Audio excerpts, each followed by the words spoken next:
Nós escolhemos esse tema, Neemias, porque Neemias é aquele que reconstrói os muros de Jerusalém, e nós estamos numa fase que meio de reorganizar a igreja, de reconstruir.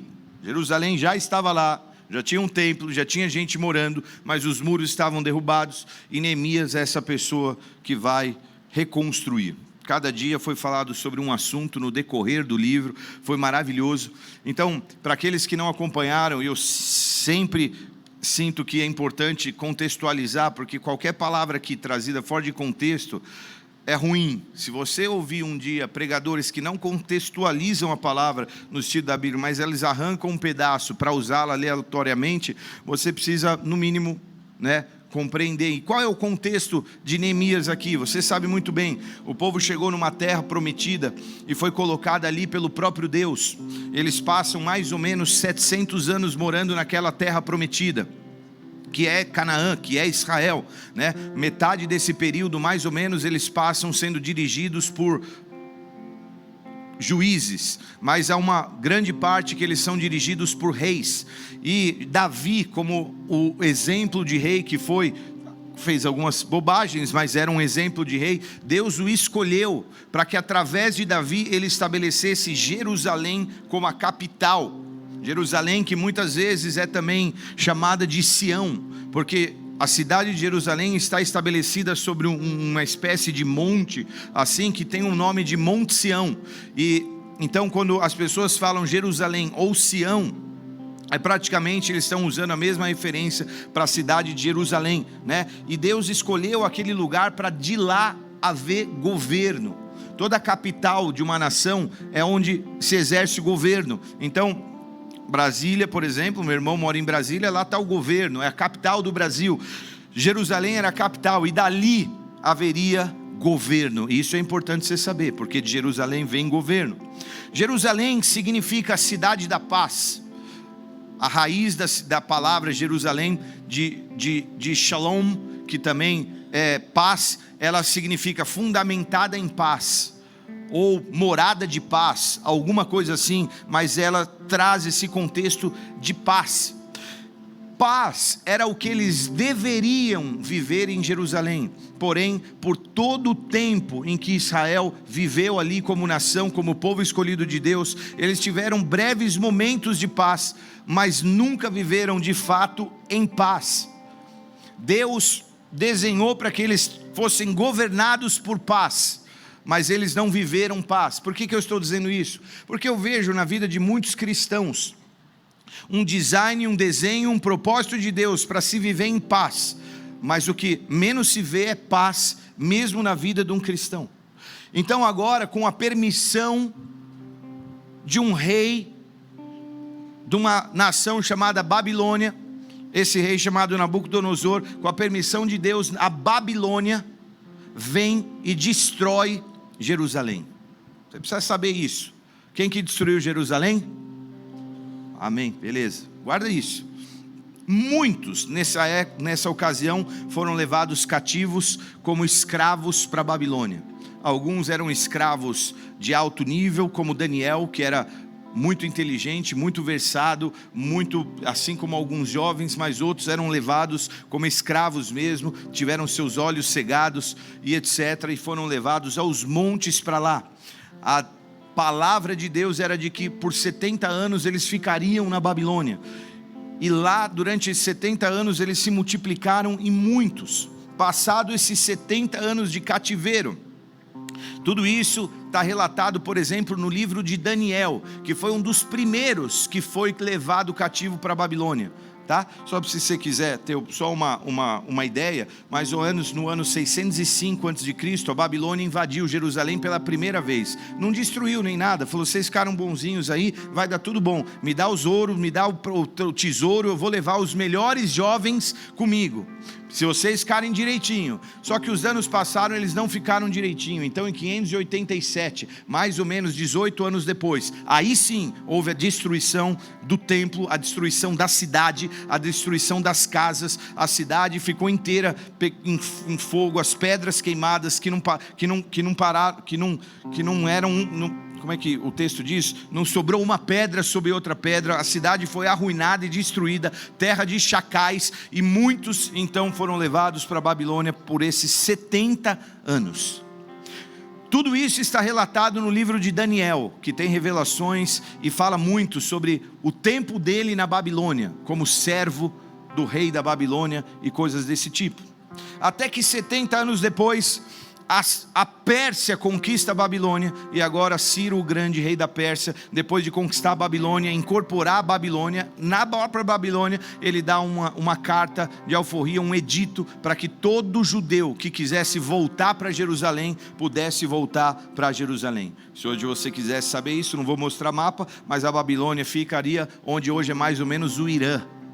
E Israel, onde é? Hoje é Israel. Então eles tinham que viajar mais ou menos uns 1.600 quilômetros de volta até a cidade de Jerusalém, até Judá. E agora eles começam a voltar. A primeira, só estou falando historicamente para você pegar o fio, a primeira leva que volta para Jerusalém, volta com Zorobabel. Estima-se que haviam mais ou menos 1 milhão de judeus vivendo na Babilônia, no cativeiro. Isso porque eles se multiplicaram lá. A ordem de Deus é: multipliquem-se aí na Babilônia. 1 milhão de judeus, na primeira volta só 50 mil voltaram. E quem liderou essa caravana de volta foi Zorobabel, o primeiro que voltou. Zorobabel, ele volta com esses 50 mil, se estabelecem por ali em Judá, em Jerusalém, e eles tentam fazer a reconstrução. Uma das primeiras coisas que eles fazem é reconstruir o templo. Apesar da grande dificuldade, da grande oposição para se estabelecer o templo, eles lançam os fundamentos do templo, e o profeta Ageu diz: fiquem tranquilos, a glória da segunda casa vai ser maior, construam o templo, tal. Esse é Zorobabel, que estabelece o templo. Leva 18 anos também para construir esse templo. Anos e anos depois, quem vem na segunda caravana é Esdras. Esdras era uma espécie de sacerdote da tribo de Levi, versado, conhecedor da palavra de Deus, e ele volta para Jerusalém, não para fazer reforma de casa, nem de templo, mas especificamente para uma reforma na justiça, no sistema de justiça e no sistema espiritual. Ele estabelece juízes para o povo, para regular o povo, porque estava uma bagunça, o nego pegava o que quisesse de outro, roubava, afligia, oprimia, e Esdras veio para botar todo mundo na linha a duras penas. Essa foi a segunda caravana, mais ou menos 60 anos depois de Zorobabel. 60. Então foi muito tempo. Imagina a geração que cresceu no meio da balbúrdia, da bagunça que era Jerusalém sem muros, investidas de inimigos, roubos daqui, roubos dali. 60 anos depois foi Esdras. E mais ou menos logo depois de Esdras veio a terceira caravana, que saiu da Babilônia e foi para Jerusalém, essa liderada por Neemias. Um dia Neemias, que era copeiro do rei na Babilônia, na Pérsia, na Babilônia. Quem era o copeiro do rei? Aquele que experimentava o vinho, as bebidas e a comida antes de ser servida ao rei, para que ele garantisse que o rei estaria seguro com aquela alimentação. Um cara que é copeiro, ele tem uma posição muito privilegiada, porque ele tem contato com o rei e com a rainha diariamente. Sabe aqueles empregados que você tem na igreja, na empresa, que são tão íntimos teus, eles sentam na mesa, esse mais ou menos era Neemias. Eu acho que o rei conhecia tão bem a Neemias, que um dia Neemias vai servir ele com o rosto triste, e o rei perguntou: Neemias, você está tristão, o que está rolando, irmão? E ele falou: eu estou triste. Ele falou: essa tristeza vem do coração, o que está pegando?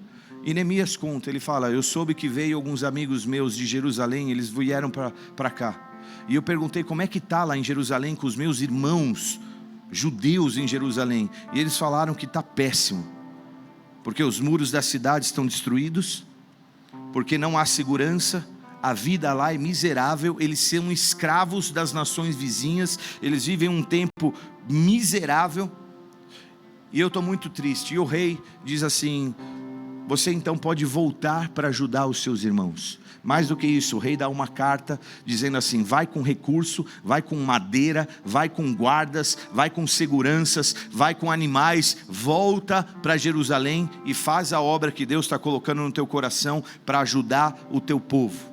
e agora Neemias volta com essa carta do rei, com essa autorização para ir para Jerusalém, reconstruir os muros, nomeado agora como governador de Jerusalém, uma província persa.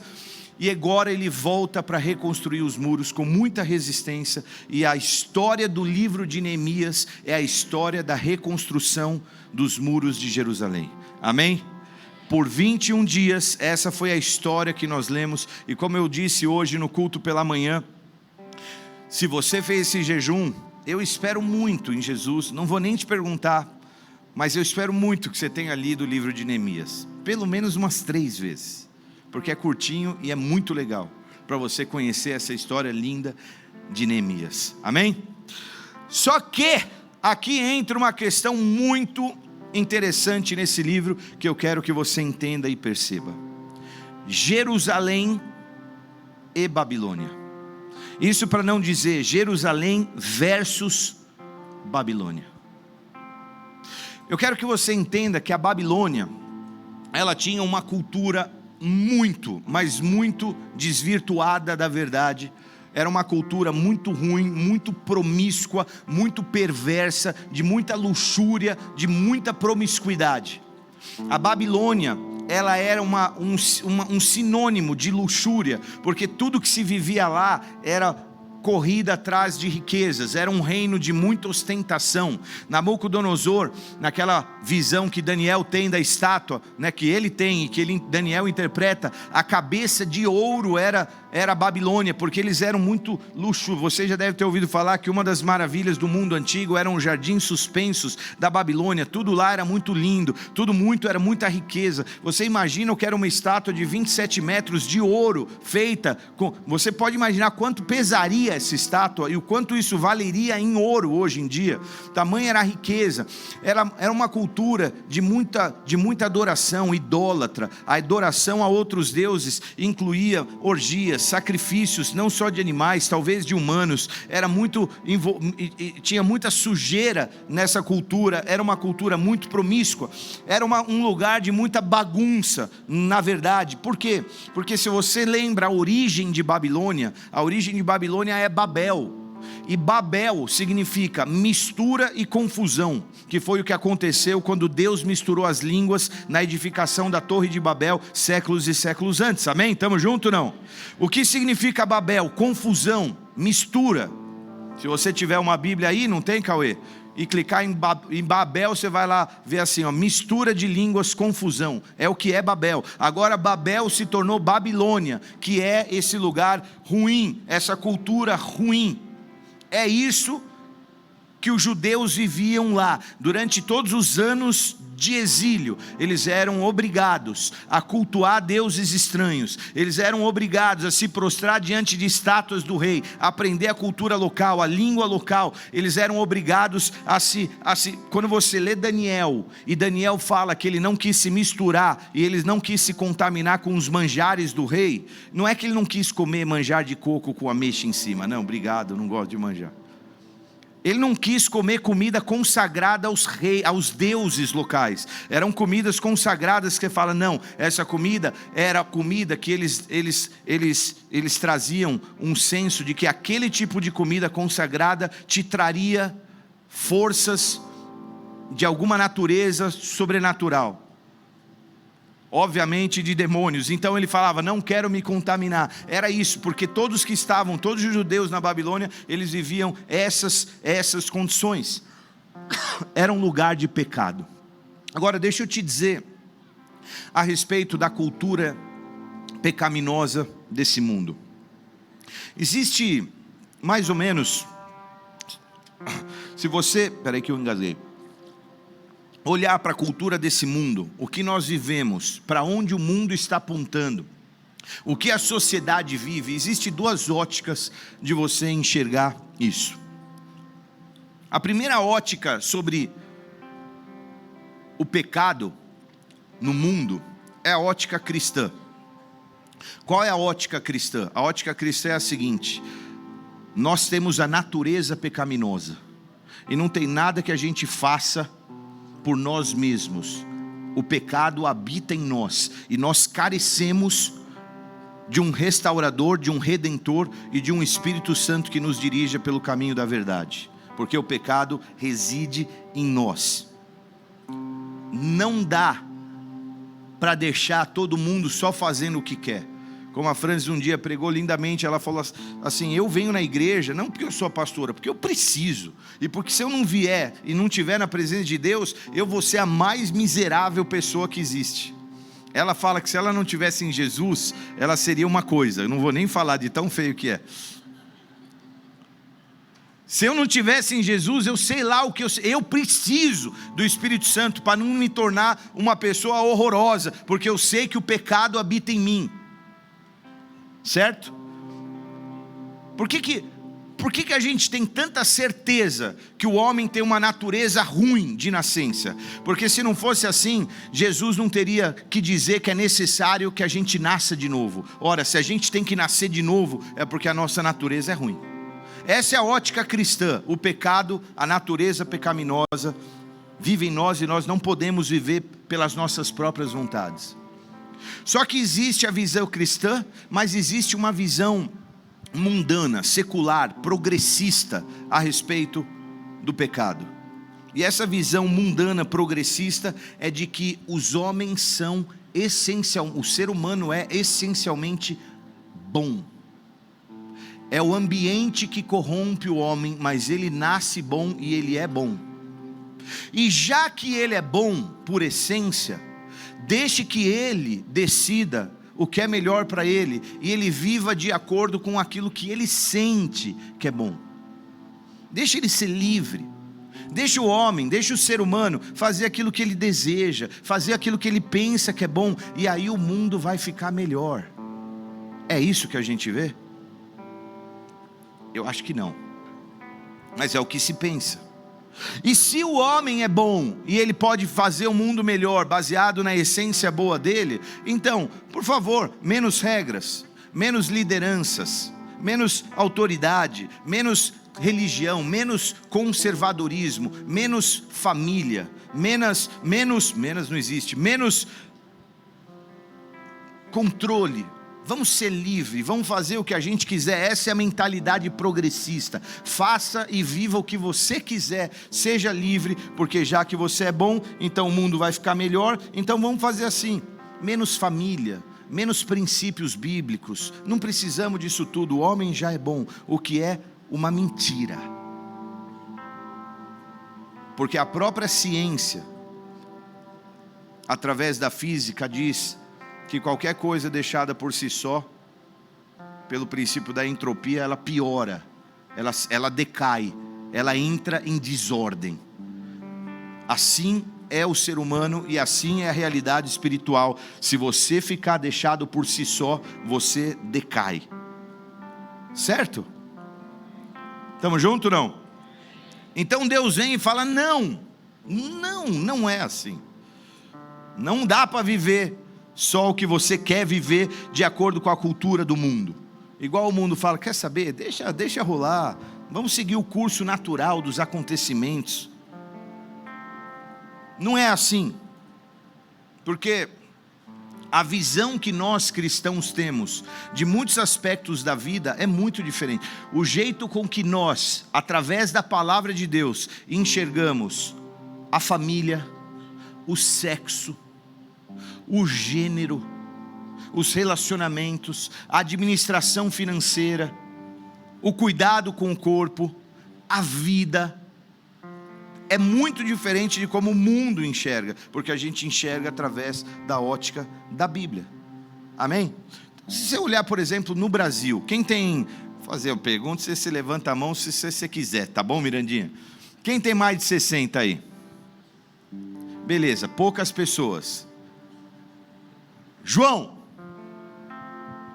olha para o Brasil que você conhece quando você tinha 15 anos e para o Brasil hoje, no aspecto da cultura, no que tange os princípios, valores morais, piorou ou melhorou? Piorou. Quem acha que piorou? Unânime quase. Piorou.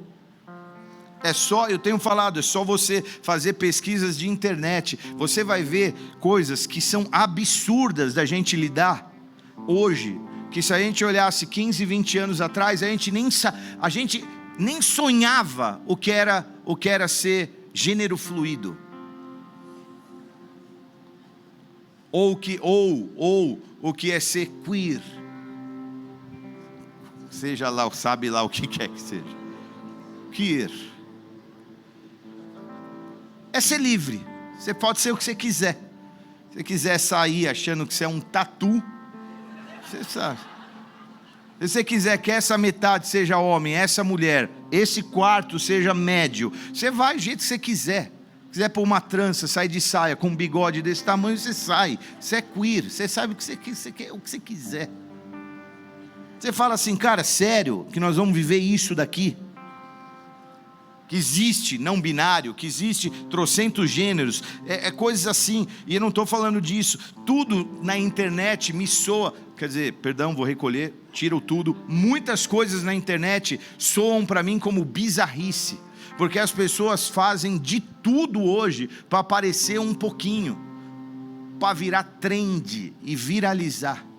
Vão fazer qualquer loucura aqui.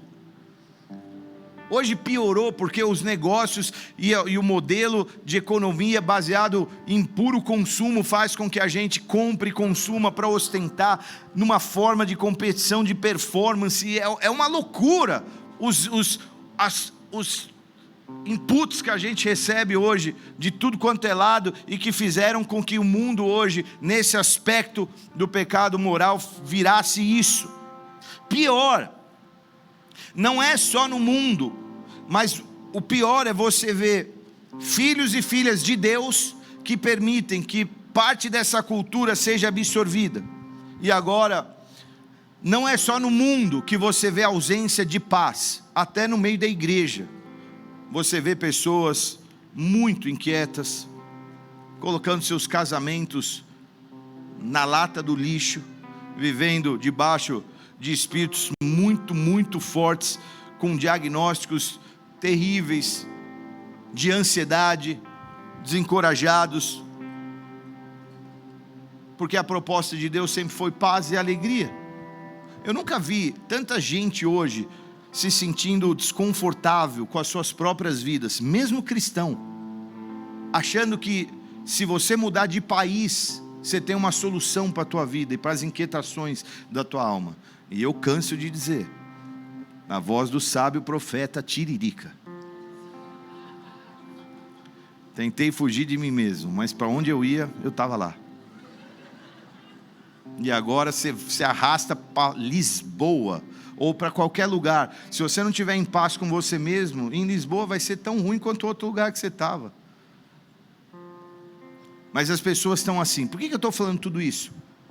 Porque o povo que não entendia muito bem o legado, o fundamento da cidade da paz, entendeu erradamente que só o fato deles voltarem para Jerusalém, isso poderia colocá-los de volta num lugar de paz, porque eles estavam, deixa eu clarear aqui, tudo isso que eu falei, eles estavam nessa cultura mundana Babilônia, e aí eles falam, se a gente sair da Babilônia e voltar para Jerusalém, nós vamos voltar a ter paz, gente, vamos, mas não foi isso que aconteceu, porque não adianta você se movimentar geograficamente para Jerusalém, fundamentado em paz, cidade da paz, se você não tiver resolvido. O povo achou que só voltando tudo ia se resolver, que nada. Chegaram em Jerusalém, eles permaneceram na mesma miséria, se sentindo como escravos, porque a solução não estava e quase nunca estará nas circunstâncias externas. A solução está sempre no que Deus pode fazer no seu interior, de uma forma tão poderosa, que agora a circunstância externa não tem poder de afetar a paz que existe interna no teu coração. Amém? Era mais ou menos isso. Esse é o lugar de paz que Deus desenhou para nós, onde nós devemos estar. Romanos 15, 13 diz assim, que o Deus da esperança os encha de toda paz e alegria, por sua confiança nele, para que vocês transbordem de esperança pelo poder do Espírito. É pelo poder de quem? Que você tem paz e alegria. Era o que o povo queria, é o que muitos de nós queremos, esse lugar de paz, representado por Jerusalém, que é morada de paz, fundamentada em paz. Só que, como é que você vai ter paz se você tem tanta brecha na tua vida espiritual? E você começa a entender o que os muros cheios de brechas representam numa cidade que deveria manter a paz. Ou você acha, sério mesmo, que só de você vir numa igreja, isso deveria te trazer paz? Mesmo continuando com um monte de brecha aberta na tua vida, brechas de pecado? Você acha que você vai viver paz? Não, mas eu vou na igreja. Só que se você não colocar a tua vida em ordem, tapar as brechas, você não vai encontrar essa paz, porque as brechas são normalmente os nossos pecados, e não são esses pecados escabrosos. Estou em adultério, estou escondendo um relacionamento, tenho um vício, uma compulsão, pornografia que ninguém sabe, eu sou gastadora compulsiva e meu marido não sabe, tenho uma dívida e não contei. Não são esses pecados escandalosos. Às vezes as brechas são pequenas coisas que você sabe que você poderia e deveria fazer. Às vezes a brecha é falar a verdade, quando na verdade você está ocultando a verdade. As brechas às vezes são coisas pequenas. As brechas são guardar sentimentos, ressentimentos, rancores e etc. São pequenas, às vezes fica. A Bíblia diz que se você deixar uma brecha pequena no teu muro, uma cobra entra. E uma vez que ela entrou, então às vezes são as brechas pequenas. Como é que uma pessoa pode viver num lugar cheio de brechas? Essa é o retrato da Jerusalém sem muros, com muros destruídos. É o retrato da nossa vida espiritual. Amém?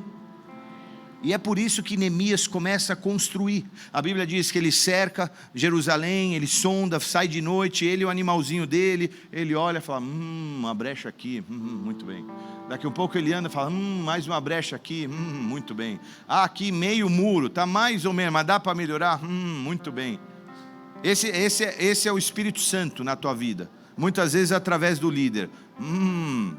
Estou vendo essa brecha, dá para melhorar, hein, filho? Ali também, E ele faz essa sondagem. E o capítulo 3 começa a falar que eles tocaram marcha nessa obra e começaram a reparação dos muros.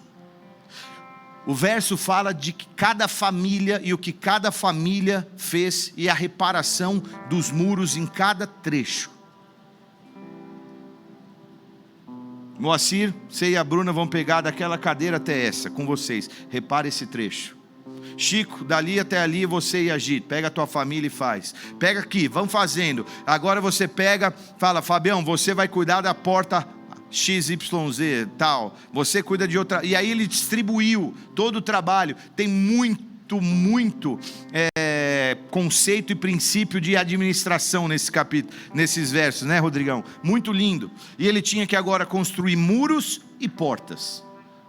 Por exemplo, o verso 3:3 de Neemias fala, deixa claro, por exemplo, uma das portas, diz, a porta do peixe. Aí, Fabião, por isso que eu falei que era a tua porta aí. Foi reconstruída pelos filhos de Hassená. Eles puseram os batentes e colocaram as portas, os ferrolhos e as trancas no lugar. Porque agora, percebe que a relação das brechas e das portas, das brechas no muro, que nos faz vulneráveis, ou você se esqueceu que Satanás é como um leão que anda ao nosso derredor, procurando a quem possa devorar, basta ele achar uma brecha na tua vida. Mas também tinham as portas, e o que são as portas? Se não aquilo que você deve ter controle, para permitir o que entra e o que sai da tua vida. E assim devia ser o teu coração. Acima de todas as coisas, guarde ele. Tem que ter uma tranca, tem que ter um ferrolho, tem que ter uma dobradiça. Ou qualquer pessoa que bate na porta da tua casa, você deixa entrar. Você fala, não te conheço, você fica aí fora, passa a chave. Bate alguém que você ama, você abre e fala, entra. Aqui em casa você está seguro, e aí você fecha a porta. Portas são importantes, porque você é quem precisa decidir aquilo que entra e aquilo que sai. Esse tipo de conteúdo no celular do meu filho, aqui em casa não. Aqui não entra isso. Esse tipo de programa na TV, aqui em casa não entra. Eu tranco isso daqui, porque eu tenho a porta e eu decido agora o que entra e o que sai. E você começa a entender o princípio dos muros e o princípio de portas. E eles começam a reparar os muros em Jerusalém. Por que você precisa entender isso? Porque só declarar que Jesus Cristo é o Filho de Deus, igual você veio num culto, levantou a tua mão e recebeu Jesus, isso até te traz salvação eterna, mas não necessariamente paz em vida, porque paz e alegria em vida é um processo que vai requerer de você tapar brechas, colocar portas, arrependimento e obediência. E é isso que vai gerando paz e alegria na tua vida. Ou a pessoa fica achando que só porque agora ele levantou a mão, veio para Jesus, senta num culto uma vez a cada sei lá quantos dias, acha que Deus tem que dar tudo que Ele quer agora e fazer tudo do jeito dele. Senão Deus não está fazendo direito. E Deus tem abençoado e muito, com muita sorte de bênçãos, muitas pessoas, só que a gente vai ficando forgado em Jesus. E esse é um problema. Sabe por quê? Porque a nação de Israel era um povo escolhido. Nós somos o povo escolhido. Eles olhavam para os outros assim: vocês são ralé, nós somos o povo escolhido, vocês não são ninguém. Às vezes me dá medo de que cristãos se sentem assim: eu é que tenho Deus, eu é que sou. Você olha com o nariz empinado para alguém que às vezes não chegou onde você chegou, não conheceu o que você conheceu, e às vezes a gente fica forgando. A gente não era muito diferente de Israel como cristão, porque Israel foi se acostumando tanto com as bênçãos de Deus, que eles davam por garantido que Deus ia cuidar, ia proteger, ia guardar. Nós somos o povo, e os inimigos não vão nem chegar, Deus nos protege, os muros não vão cair, está tudo bem, ninguém vai nos invadir, a economia está ruim, mas Deus é conosco, vai virar. E você fica se valendo dessa condição, sem fazer aquilo que Deus está te chamando para fazer. Só que, sabe qual é o problema? Vou falar isso rapidamente. Quando você folga nas bênçãos de Deus, como o povo de Israel foi folgando, vinha profeta, eles davam de ombro, líder fala, você não está nem aí, Deus manda uma voz aí para falar com você, você fala: eu sei o que eu tenho que fazer, não me enche. O povo de Israel foi agindo assim. Só que quando você folga com Deus, você fica tão mal acostumado com as bênçãos, que agora você fica forgado.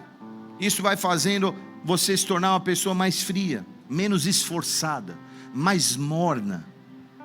Isso te faz, sem você perceber, a tua vida ficou tão boa. Você casou, teve filho, Deus te deu um dinheiro, te arrumou a vida, te botou numa casa, você goza de alguns privilégios agora e etc. Só que agora você parou de se esforçar e ficou nessa forga. E agora isso te faz uma pessoa menos sensível, um pouco mais egoísta. Você agora quer agradar só a si próprio. E é exatamente aí que mora o perigo. Porque à medida que você faz isso, você vai decaindo a tua qualidade de consagração, de dedicação, tua qualidade de vida com o Senhor. E a vida me ensinou isso, especialmente nesses dias que nós temos vivido. O que, pastor? Que se você se agrada muito de si mesmo, se você pensa só em você, sem você perceber, você se autodestrói, você está se autodestruindo. Porque está tudo tão tranquilo, você não precisa mais trabalhar assim tão duro, você está vivendo tempos de prosperidade. E quando você chega nesse lugar, não são os outros que te destroem, é você mesmo que prepara a sua destruição, é você mesmo que se destrói. Você folga um pouco mais, dorme um pouco mais, come um pouco mais, e sem perceber, você sucumbe. Deus mandou os melhores profetas, Isaías, Jeremias, Ezequiel, esses são os 3 maiorzão, fora os outros, e o povo nem aí, relaxou, geral, se sentiu garantido.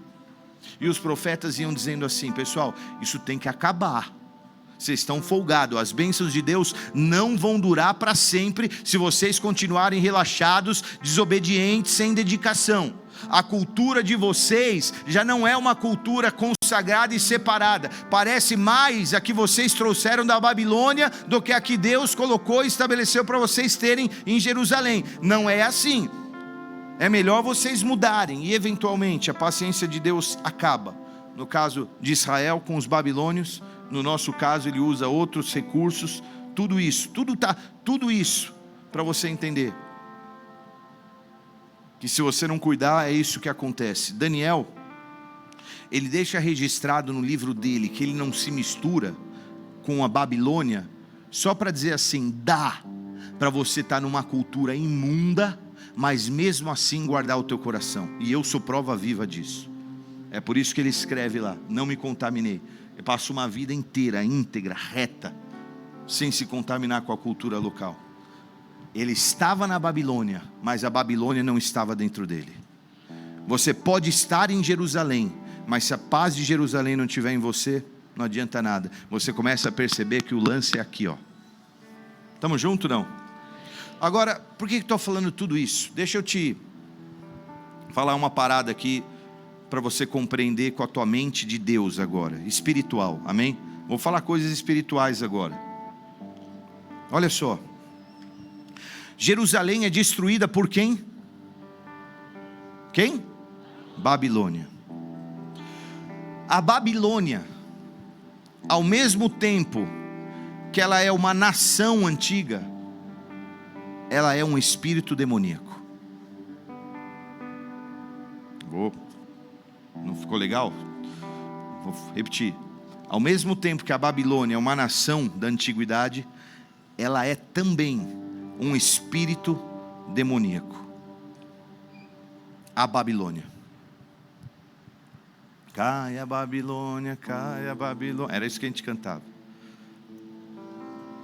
140 anos depois de Daniel, está lá Neemias em Jerusalém. 140 anos mais ou menos depois que Daniel é levado para a Babilônia, Neemias está voltando da Babilônia.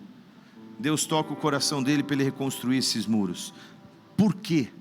Para que o povo em Jerusalém pudesse voltar a ter paz, da forma como Deus desenhou. Ele queria reabrir a igreja em Jerusalém e permitir que voltasse a ter cultos, sacrifícios, festas e comunhão com Deus, tudo que a Babilônia tinha impedido de acontecer. Eu não sei se você sabe, provavelmente sim, mas o mundo em que nós vivemos não é habitado só por pessoas, ele é habitado por milhões de milhares de seres espirituais chamados anjos e demônios. Não adianta você crer no mundo da luz, no reino de Deus e nos seus anjos, se você não crê em Satanás e nos seus seres, anjos caídos que são os demônios. E agora, se você entende que o mundo é ocupado por seres espirituais que você não vê, você entende Efésios 6,12, que diz que a nossa luta não é contra a carne, mas não é contra seres humanos. Na NVI diz: nossa luta não é contra seres humanos, mas contra poderes e autoridades, contra dominadores. Tudo bem, Data? 6,12 de Efésios? Está distraindo ele, Carlinhos? Diz assim, 6,12 de Efésios. Todo mundo sabe esse trecho. Está lixando a unha. Tudo bem, diz assim: pois nossa luta não é contra seres humanos, é 6,12, mas contra poderes e autoridades, contra os dominadores deste mundo de trevas, contra as forças espirituais do mal nas regiões espirituais. Pessoas, elas vêm e vão, elas nascem e morrem, mas os demônios são os mesmos, de geração em geração, em geração em geração. O mesmo espírito da Babilônia, que estava nos dias de Daniel, que destruiu a igreja. Estou falando igreja, mas destruiu o templo. Sabe o que acontece? Você vê repetições de padrões de destruição demoníaca na vida de gerações nos lugares onde eles estão. O mesmo espírito da Babilônia que destruiu a igreja, fechou o templo nos dias de Daniel, 75 anos depois está fazendo oposição para que Zorobabel não construa a igreja, que 70 anos depois está fazendo oposição para que Neemias não proteja a igreja. É o mesmo espírito maligno que está operando, e mais, esse espírito está vivo e operante nos dias de hoje. Eu não sei se você consegue sentir ou perceber, mas há literalmente uma queda nos níveis de moralidade. A cultura de mundo que a gente tem visto e vivido. E me parece que sempre haverá e existe uma resistência espiritual para tudo de bom que você quer fazer.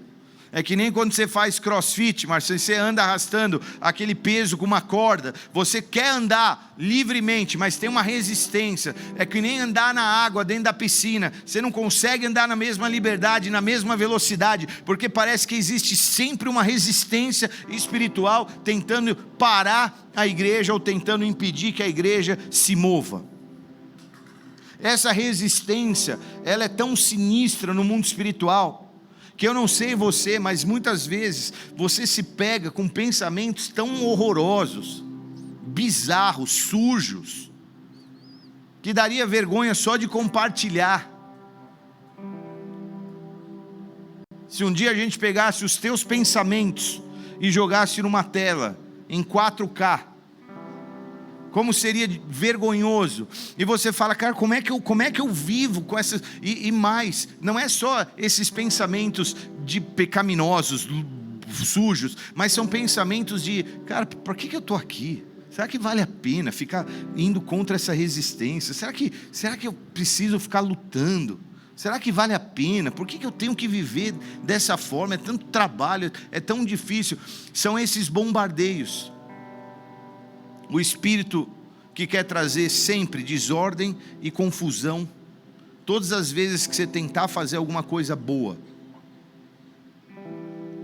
Neemias 4:8, se eu não me engano, fala exatamente o que os inimigos tentavam fazer contra Neemias, quando ele tentava reconstruir o muro. Esse trecho diz assim: quando os inimigos souberam, 4:8, todos os judeus planejaram atacar Jerusalém e causar confusão. O que a Babilônia, que é confusão, faz, é atacar Jerusalém, porque a vida da Babilônia é fazer oposição a Jerusalém, é trazer confusão. Estamos juntos aqui, não? Esse é o espírito que gera desordem na tua vida, e depois de desordem gera dor, gera choro, gera amargura, ressentimento, para não dizer que gera morte. Esse espírito da Babilônia, ele se opõe ao espírito de paz que é Jerusalém, sempre tentando destruí-la. Para não dizer outra coisa, a Babilônia sempre faz oposição a Jerusalém, como fez nos dias de Daniel, como fez nos dias de Neemias, como faz hoje para nós.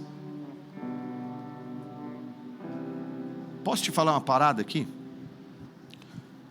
Por que a gente sabe que o espírito da Babilônia age até os dias de hoje?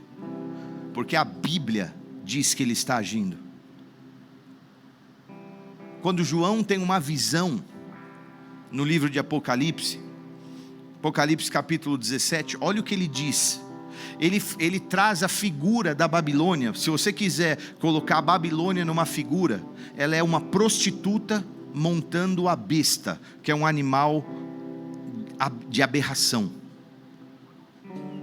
Então ele te fala sobre a Babilônia, ele diz assim: um dos 7 anjos que tinha 7 taças aproximou-se e me disse: venha, eu lhe mostrarei o julgamento da grande prostituta que está sentada sobre muitas águas, com quem os reis da terra se prostituíram e os habitantes da terra se embriagaram com o vinho da sua prostituição. Ela é tão prostituta, ela é tão vagabunda, que ela se vende para você, para que você viva aquilo que ela quer.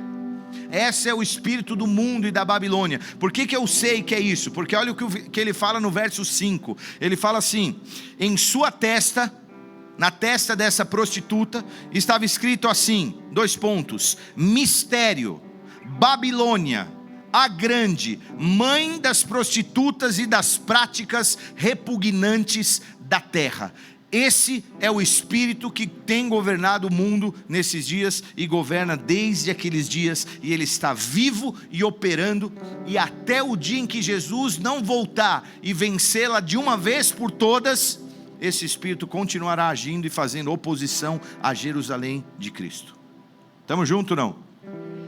A nação da Babilônia pode não existir mais, mas o espírito, ele vive, e você precisa entender que esse espírito tem operado na vida da igreja, trazendo confusão, leve trás, desânimo, repugnantes, sujeiras e etc. Na verdade, o espírito da Babilônia tenta promover para você aquilo que é a versão a cópia falsa e mal feita do reino de Deus. Todas as sensações de segurança, de prazer e de alegria que o reino dos céus te traz originalmente, a Babilônia quer reproduzir de uma forma fake, falsa, te oferecendo uma falsa sensação de riqueza, de segurança, de pertencimento e etc.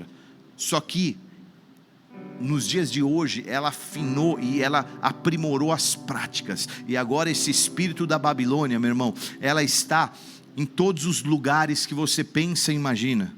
Se você olhar para as mídias de informação em massa, eles te entregam a informação que eles querem, te vendendo como verdadeiro algo que na verdade é falso, de acordo com os interesses deles. Se você olhar para mídias sociais, as mídias sociais te empurram conteúdos e mais conteúdos que nada te edificam, goela abaixo, distraindo, roubando o teu coração. Se você olhar, por exemplo, para o sistema de educação, as crianças hoje têm recebido em própria sala de aula conceitos e valores muito, muito distorcidos da verdade da palavra de Deus. Se você olhar na economia, a economia hoje é um reino que oferece uma versão de sucesso para você mentirosa, como que se ter dinheiro representasse sucesso, e nunca, nunca foi isso. Se você olhar, por exemplo, na política, quantas pessoas estão tão conectadas, tão ligadas ao dinheiro e se corromperam para desviar recurso, para retroalimentar um modelo que vai sustentando eles ali, para eles criarem as leis que os convém, leis que eu e você vamos ter que viver mais cedo ou mais tarde. E se prepara, porque a gente vai ter algumas batalhas duras aí. Vamos ter que orar muito para não legalizar droga, para não legalizar aborto e outras cocitas. Tudo ali. Se você olhar para o entretenimento, a cultura do entretenimento produzindo conteúdo que vai adormecendo nossa consciência. Lembra quando nós gastamos aqui, se você é dessa casa, pelo menos uns 4 anos atrás, nós tivemos um congressinho sobre as 7 esferas, sobre os 7 montes. Quem veio? Você lembra? As 7 esferas. Pois é nessa área que a prostituta, a Babilônia, se envolve. A prostituta vinha montada numa besta que tinha 7 cabeças. Olha o que 17:9 diz. Olha o 17:9 de Apocalipse, ele está no mesmo capítulo falando da prostituta, da Babilônia, da besta. Ele diz assim: aqui se requer mente sábia, as 7 cabeças são 7 colinas sobre as quais está sentada a mulher. E agora eles tentam governar a cultura do mundo, trazendo a Babilônia para onde a gente deveria estar vivendo, Jerusalém. Estamos juntos? No Novo Testamento, isso que a gente chama de Babilônia no Velho, nada mais é do que a gente chamar o mundo. É a igreja versus o mundo. O mundo tentando impedir ou parar ou refrear ou enfraquecer ou esfriar a igreja. Uma oposição constante. Deixa eu te dizer uma coisa. Desde os dias de Daniel, 140 anos depois em Neemias, até os dias de hoje, o que o espírito da Babilônia faz sempre são 3 coisas. 3 coisas. Primeira coisa que o espírito da Babilônia sempre vai procurar fazer: primeiro, fechar a igreja. Fechar a igreja. Nos dias de Daniel, eles proibiram a adoração, destruíram a igreja, o templo, o sacrifício, etc. Nos dias de Zorobabel, oposição para que a igreja não fosse construída. Nos dias de Neemias, oposição para se proteger a igreja. Nos dias de hoje, há poucos anos atrás, nós tivemos uma tentativa aí, um negócio que fechou a igreja. E não duvido que fique sério daqui para frente. É o que esse espírito faz. Segunda coisa que o espírito da Babilônia sempre vai fazer: se esse espírito não puder fechar a igreja, ele vai fazer que a igreja seja comprometida na sua verdade e naquilo que entrega, não sendo verdadeira, aliançada na palavra de Deus. Se a igreja está aberta, a palavra de Deus então precisa ser comprometida, desvirtuada. Se ela está aberta e as pessoas vão vir de qualquer forma, vão fazer que elas não conheçam a verdade, que elas continuem sendo ignorantes às verdades, como essa que está sendo apresentada para você, essa realidade espiritual que está sendo apresentada. Vamos fazer ela ficar rasa. Perceba que quando Zorobabel lançou os fundamentos do templo, existia um templo, mas por 70 anos tinha um templo, mas a pessoa vivia na miséria, os homens com um monte de mulher, um monte de estrangeira, filharada crescendo, tudo errado, tudo desaprendendo, não tinha festa, não tinha lei nenhuma, não tinha nada acontecendo. Não adianta você ter igreja, se a igreja não oferecer a palavra da verdade. Então, se tiver, vamos tentar não ter igreja, mas se tiver, vamos fazer que a igreja não entregue a palavra da verdade. Vamos combinar? Isso é o que o espírito da Babilônia faz nos dias de hoje. É os dias de hoje, o que a gente tem visto é um evangelho aguado. Ninguém quer um culto um pouco mais longo. Posts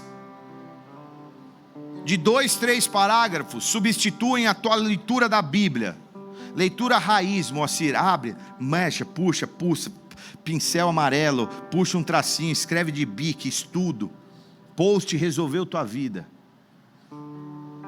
Autoajuda substituiu 10 passos para isso, 7 passos para aquilo. Você mesmo se resolve. Ele substituiu arrependimento, disciplina, santidade.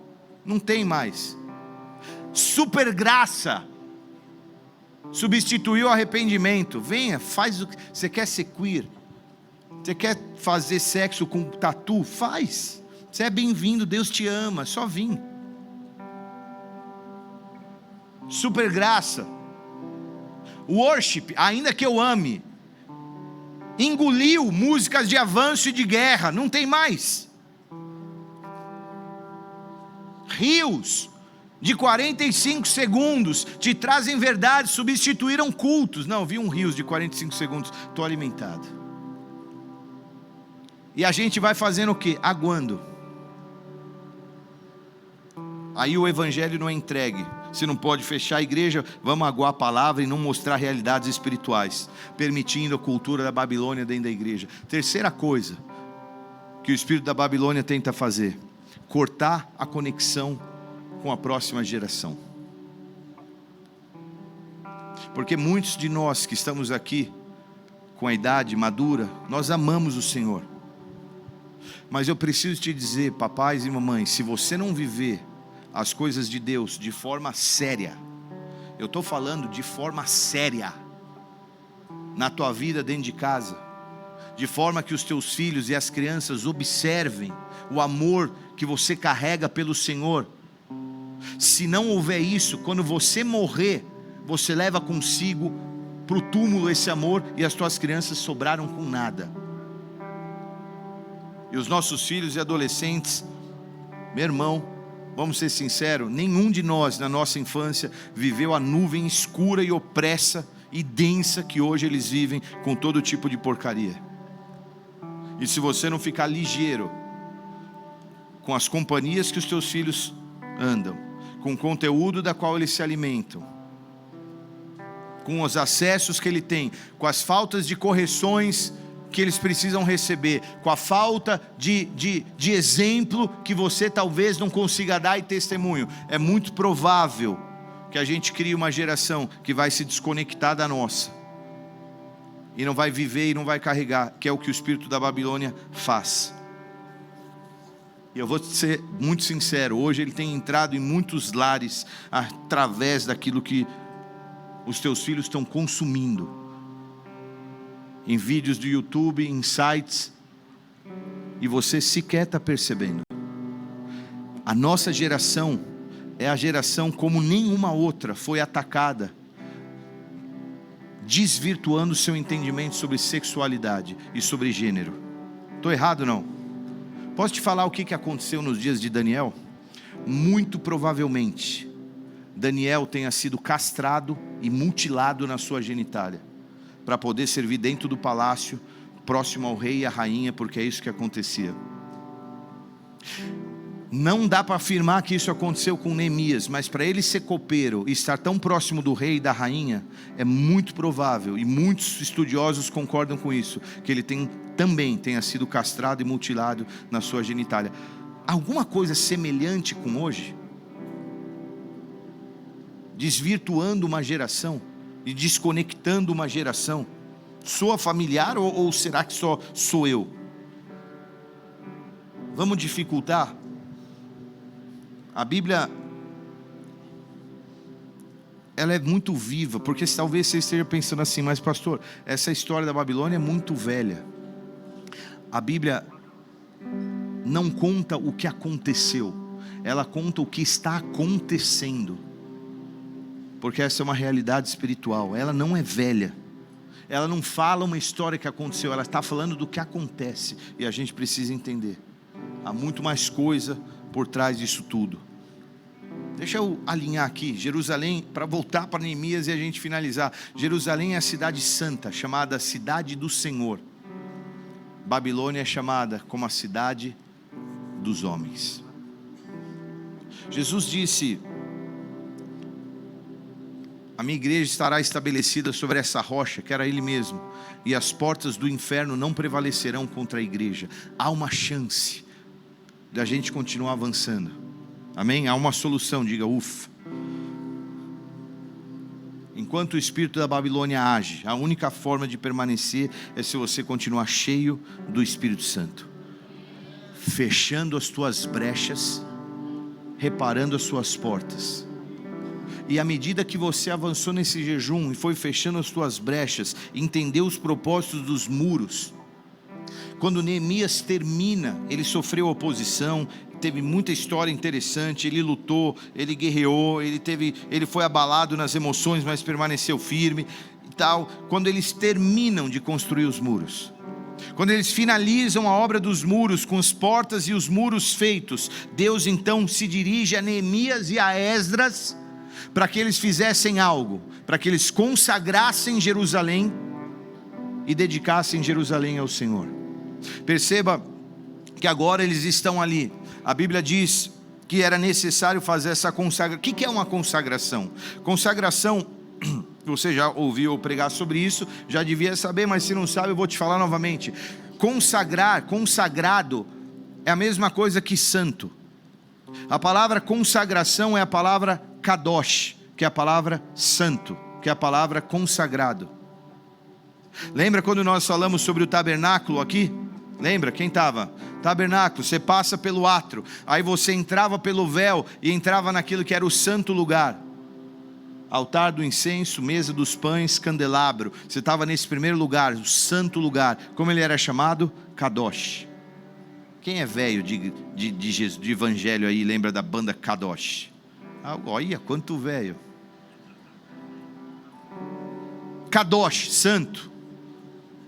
Se você passasse o véu e entrasse diante da arca, você entrava no santo dos santos. Pois é, aquele lugar era chamado Kadosh, Kadosh, santo, santo. Era muito santo. A palavra Kadosh significa santo, significa separado. Você tem 5 elementos aqui, você pega um e fala, vou separar esse. Ele está separado, ele está consagrado para um propósito específico. Esse negócio aqui é santo, porque eu separei ele e ele tem um propósito. Isso é ser consagrado, é ser separado. É a palavra consagração. Eu vou consagrar, eu vou separar, eu vou santificar algo. Era o que eles estavam falando. Quando Deus pega algo e separa, Ele declara aquilo separado como santo. Ele declara aquilo como puro. A primeira vez que a palavra Kadosh foi usada na Bíblia foi Gênesis 2:3, quando Deus pegou um dia, separou aquele dia e disse, este dia é Kadosh, este dia é separado, ele é consagrado, este é o dia de sábado. É a primeira vez que ele usa, e a partir de então, tudo que Deus separa para si é santo, puro, e é consagrado, e é separado. Deus queria agora uma consagração daquele povo. Isso era muito interessante, porque a obra da reparação dos muros durou só 52 dias. Perto das datas que levam anos, 52 dias é muito rápido.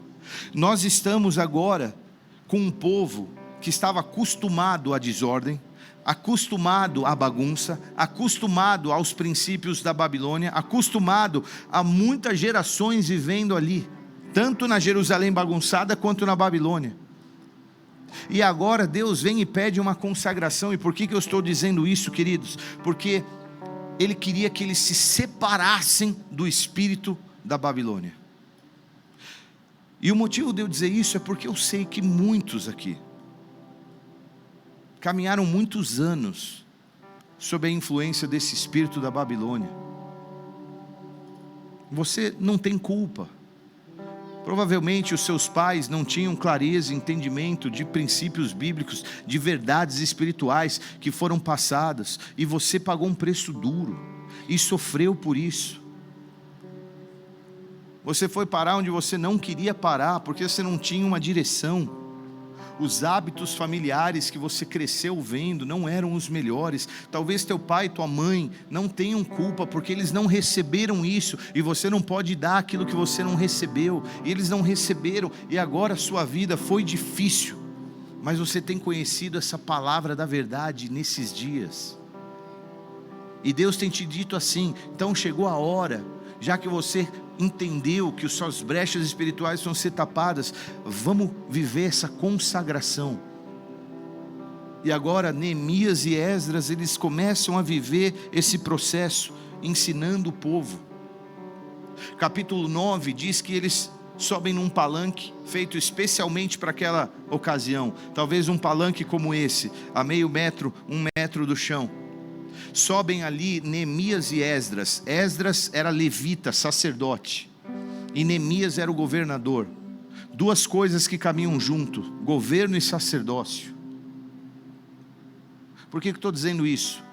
Porque o que sela algo em autoridade é governo e sacerdócio. E é por isso que quando João escreve Apocalipse no 1:6, ele diz assim: Ele vos fez reis e sacerdotes. O que nós precisamos para selar uma consagração já está em nós, porque nós mesmos somos reis e sacerdotes em Jesus. Ou seja, você tem autoridade para se colocar nesse lugar e dizer assim: eu vou me consagrar. Estamos juntos? Eles sobem nesse palanque, e eles começam agora a fazer uma leitura dos livros da lei. Eles começam a trazer clareza, como um pastor, um pregador que sobe aqui, traz clareza da palavra de Deus através da exposição da palavra. E eles começam a ler a palavra.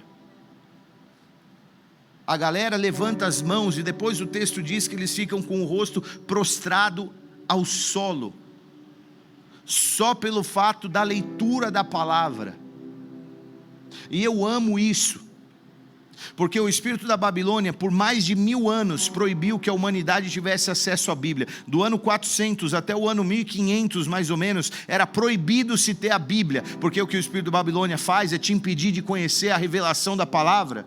Não existia a Bíblia, só era oferecido uma porção falsa de uma religião fake e forçada, que era a doutrina católica apostólica romana daqueles dias. Agora, no ano 1517, a reforma protestante, a Bíblia passa a ser impressa. E lá pelo século 16, só o fato de um cara ir na frente da igreja e ler a Bíblia, não era uma pregação expositiva assim, não tinha mapinha, telão, não tinha nada, era ler a palavra, só ler. Isso enchia as igrejas. Uma das catedrais que nós visitamos, que é de St. Paul, em Londres, gigante, dá uns 4 tamanhos dessa igreja, era lotada nos dias de domingo de pessoas que enchiam só para ter o privilégio de ouvir alguém lendo a palavra de Deus, o que por muitas gerações não foi dado acesso. Agora Neemias e Esdras estão lendo a palavra de Deus por 6 horas, eles liam todos os dias, do raiar do sol ao meio-dia. Raiar do sol é 6 da manhã, 6 horas eles liam a palavra, e o povo assim: uau, essa é a verdade que nós não obedecíamos? Fala mais. E eles iam lendo, e todos os dias eles iam do raiar do sol ao meio-dia. Então o povo começou a entender,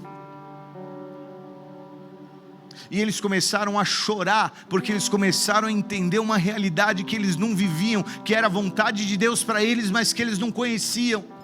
Como você, talvez num culto que ouve uma verdade, ela vem que nem uma bomba no seu coração, e você diz: uau, por que é que eu não soube disso por tantos anos? E isso muda a tua vida.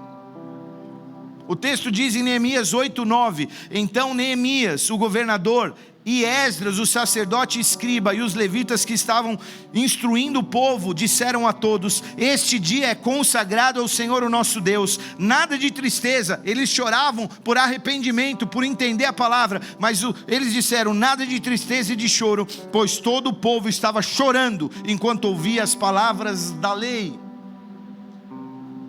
a coisa mais preciosa que tem não é cair ouro do céu, não é você ter um dente, um milagre dessa natureza. A coisa mais preciosa que tem é você entender uma verdade, uma revelação celestial e aplicá-la na tua vida e ter a tua vida transformada. Isso é um milagre. Isso é um milagre. Durante 7 dias eles liam a palavra e descobriam tudo que a palavra dizia. No último dia de festa, que era o 7º dia, você imagina que era um culto de 6 horas todo dia, 6 horas, cultão todo dia, 6 da manhã, todo mundo lá, disputando, que nem quando você vai no show do Katy Perry, fica lá no uau! Disputava os primeiros lugares, para ficar mais perto do cara que lia a palavra, para ouvir.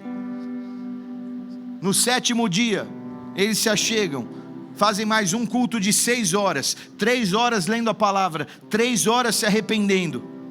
E eles diziam: Senhor, o Senhor foi bom com Abraão, escolheu ele para uma nação, usou Moisés, trouxe o povo para a terra prometida, mas nós demos muito mole, e a mão do Senhor pesou sobre nós, mas nós estamos aqui de volta em Jerusalém, dá mais uma chance para nós, por favor, dá mais uma chance para nós. E eles começam agora a fazer um voto com o Senhor. O fim do capítulo 9, no verso 36, eles falam assim: a gente veio para Jerusalém, mas só vir para Jerusalém não resolveu. Diz assim, durante muitos anos, 36, vê porém, Senhor, que hoje somos escravos na terra que desse aos nossos antepassados, para que usufruísse dos seus frutos e das outras coisas boas que ela produz, mas nós não estamos vivendo nada disso, nós queremos algo diferente. Então eles fazem um voto, é um acordo com Deus. Você lê o capítulo 10, Mirandinha? Porque os termos que eles usam são termos quase que de um contrato jurídico. Quer ver? Olha que louco, eles falam assim, olha o verso 10, 29, eles fazem esse acordo, e o verso 10, 29 começa esse acordo. Eles dizem assim, Neemias 10, 29, vai pondo rapidinho para mim. Eles dizem assim: agora se une a seus irmãos, os nobres, e se obrigam sob maldição e sob juramento a seguir a lei de Deus. Se unem e se obrigam. Verso 30, nós prometemos que nós não iremos trabalhar ao sábado. Verso 32, nós assumimos a responsabilidade dos serviços no templo. Verso 35, também assumimos a responsabilidade de trazer primícias. E no final, no verso 39, assumimos a responsabilidade não negligenciarmos o templo de Deus. Eles fazem um voto e agora todos assinam, os líderes assinam esse acordo. E agora eles consagram Jerusalém, para que eles possam voltar e trazer de volta a paz naquele lugar. Queridos, Jerusalém versus Babilônia, esses são lugares espirituais e não físicos. Jerusalém é paz, é quem deita e dorme. Babilônia é confusão, é desordem. Jerusalém traz alegria, Babilônia traz choro e dor. Jerusalém te oferece tesouros eternos, vindos do céu. Babilônia te oferece tesouros passageiros desta terra. Jerusalém é o verdadeiro reino dos céus, a Babilônia é o reino dos homens. Jerusalém é a cidade que traz vida, Babilônia é a cidade que gera morte. Babilônia é um espírito maligno tão real quanto a realidade da Jerusalém que hoje opera viva é real. Ela existe. A Jerusalém, ela existe e ela é real. E hoje ela é governada por Jesus e está nos céus. E é de lá que ele governa. E essa Jerusalém um dia vai descer, porque a visão dele é a Jerusalém que desce do céu. Ela já é real, ela já existe e ela está nos céus. E é por isso que ele diz, aleluia. Por que vale a pena a gente se consagrar? E por que o motivo da consagração? Já que consagração é separação, não dá para a gente ter parte da Babilônia e parte da Jerusalém. É separação, é consagração. Você uma hora vai ter que escolher na tua vida se você quer viver a Jerusalém ou a realidade da Babilônia. Porque um dia, quando Jesus Cristo voltar, a história da humanidade vai ser dividida em dois grupos: os que vão viver a realidade de Jerusalém e os que vão ficar para viver a realidade da Babilônia. A Babilônia é tão real quanto a Jerusalém que hoje governa. Deus está dizendo assim: se você se consagrar, você vai viver a realidade. Só que essa realidade de Jerusalém não entra nada que é profano, que é impuro, que é repugnante e que é vergonhoso. E se você estiver disposto a viver, se você quiser viver paz e alegria, você vai ter que estar disposto a deixar para trás a cultura desse mundo e viver uma cultura séria de santidade e consagração. O povo estava se consagrando, como que dizendo: Senhor, nós não vamos carregar para a nossa nova fase nada daquilo que nós recebemos da nossa velha vida, do mundo de pecado. Nós não vamos incorporar e trazer para nós nada do que a gente vivia sob a cultura da Babilônia. Nós vamos nos consagrar e nos separar para sermos só teus, santos. Eles se consagram, e como resultado dessa consagração, o povo é tomado por um espírito de alegria e de adoração, porque o resultado de consagração é paz e alegria no espírito. E você vai começar a entender que à medida que você se consagra ao Senhor e se separa desse espírito, você vai começar a se sentir cheio de vida novamente. Capítulo 12, verso 27, diz assim: por ocasião da dedicação dos muros de Jerusalém, os levitas foram procurados e trazidos de onde moravam para Jerusalém, para celebrarem a dedicação alegremente, com cânticos e ações de graça. Que é o que nós vamos fazer agora. Os músicos podem vir, mas eu quero te lançar um desafio antes da gente terminar esse culto, adorando, celebrando e ceando ao Senhor. Eu quero lançar esse desafio ao final desse jejum, para que você, pai e mãe, e qualquer pessoa, viva esse processo de consagração dentro da tua casa. Eu não sei se você já fez isso, mas eu quero lançar esse desafio. Não precisa ser hoje, se for melhor, pode ser amanhã, terça. Chama a tua esposa, chama o teu marido, chama os teus filhos. Vai para a sala e diz: nós não somos desse mundo. Nós nascemos para frequentar Jerusalém. A nossa realidade é Jerusalém, não é a Babilônia. Então nós vamos nos consagrar ao Senhor. Se você crê no poder e na validade desse ato profético, pega um óleo da unção, ora pela tua esposa,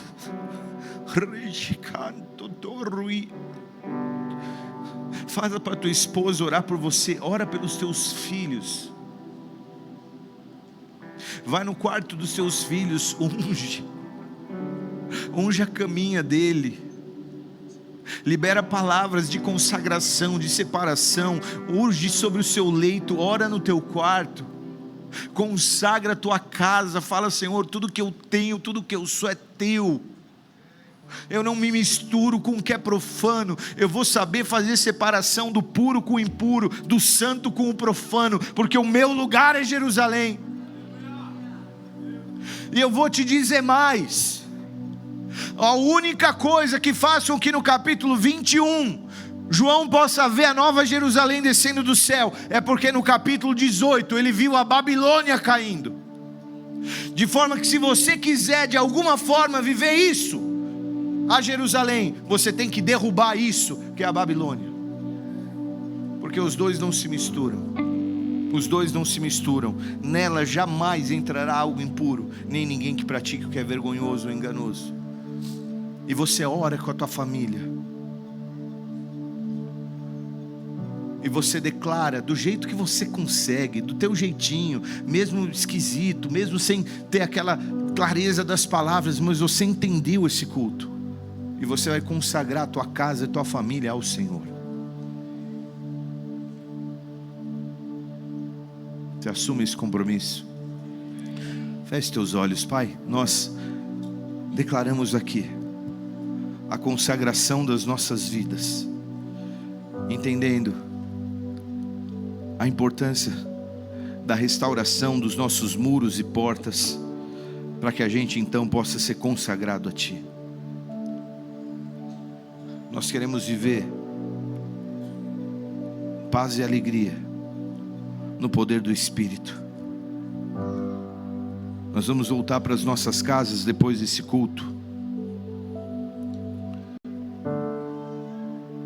e estender a consagração com a nossa família.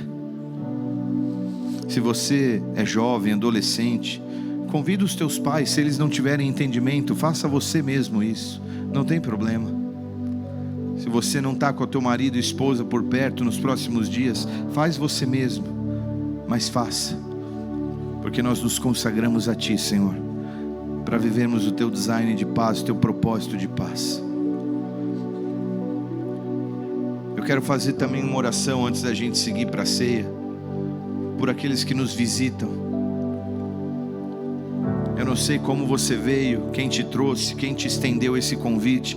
O que eu sei é que Deus te trouxe num dia muito especial, porque Ele tem te chamado para te levar para um lugar de paz e alegria. Em meio a dias em que o mundo vive tanta tristeza, tanta desesperança, Deus está te trazendo uma chance de viver algo novo. E se você nos visita, já veio aqui a alguns cultos, mas nunca se entregou a Jesus, hoje é uma noite de salvação. E se você assim desejar, eu quero te fazer esse convite para se entregar a Jesus Cristo e recebê-lo como seu Senhor e seu Salvador. Se você nunca tomou essa decisão, nos visita ou tem frequentado essa igreja, eu quero te fazer esse convite. O que eu preciso fazer, pastor?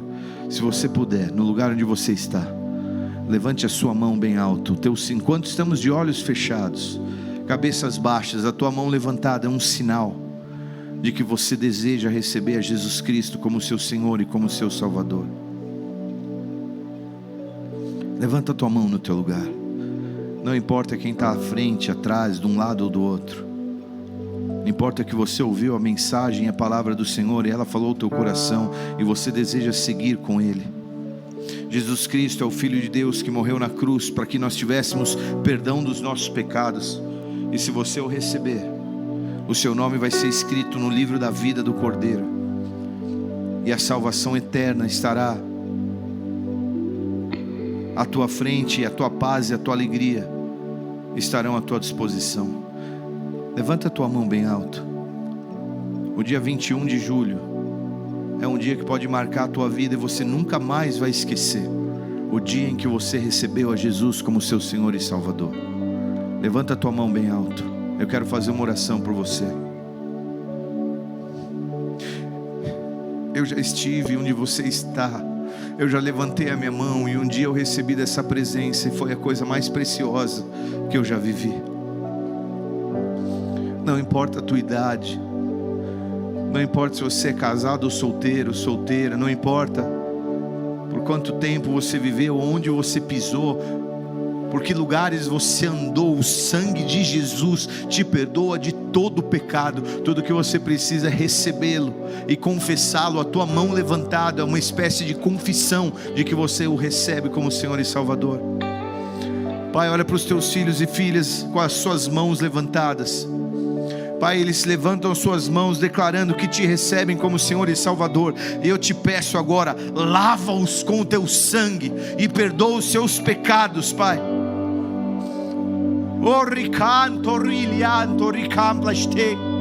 Junto com os seus pecados, leva todo sentimento esquisito embora, sentimentos que sondaram o coração, sentimentos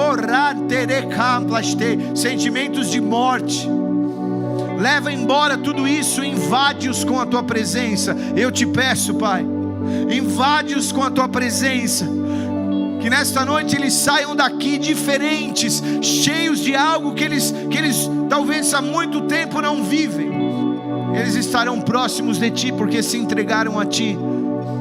Mais do que isso, Pai, eu te peço, escreve no livro da vida o nome deles, o livro que um dia vai ser aberto quando o Senhor vier buscar a sua igreja. Faz isso. Eu declaro salvação, o teu trono em cada coração, habitando em cada uma dessas vidas. Grato pela tua obra salvadora, redentora da cruz do Calvário. Eu oro por cada um deles nesta noite em nome de Jesus. Amém e amém. Pode abaixar. Aleluia, aleluia, aleluia, aleluia, aleluia.